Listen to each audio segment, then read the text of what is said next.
Меѓусобно разбирање, мир и спокојство се пораките кои ги испратија граѓаните пред соборниот храм. Христијанските верници денеска го слават Бадник, ден пред Христовото раѓање Божик.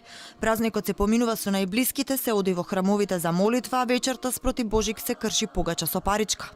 На сите здравје Господ да им даде среќа и мир да има одржава и поише парички. Љубов, голема љубов да има меѓу луѓето.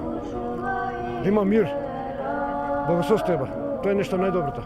Среќа и радост и се најубаво во оваа година 2019. Да бидеме сите меѓусебно сложни. Архиепископот Охридски и македонски господин Стефан им порача на верниците да не прават некому нешто што не би сакале ним да им биде направено.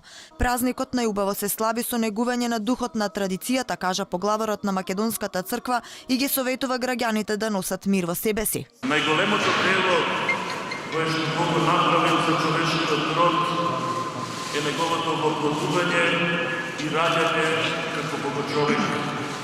Кум на годинешната 27-ма традиционална прослава за Бадник во соборниот храм е Лупче Николовски, а здравичар Миле Несторовски Сирма. Стариот кум Владко Огненовски со пајтон од дома го донесе бадникарскиот ќуп, а потоа градоначалникот на град Скопје Петре Шилегов му го предаде на новиот кум. Среќа, здравје и благосостојба кај мене предизвика голема возбуда.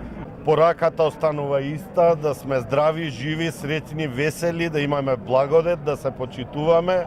Овие свечени денови, како што реков, се причина, повод да се зближиме едни со други. Топли денови во новата година да бидат весели, да се сакаме едни со други и да се почитуваме. По примопредавањето на кумството, стариот и новиот кум заедно со ќупот замина. Граѓаните пак со чашка топла ракија земаа осветени бадникови гранчиња и запалија свеќи за здравје и среќа. Утре во храмовите ќе се служат божикни литургии, а православните верници ќе го слават најголемиот христијански празник Божик.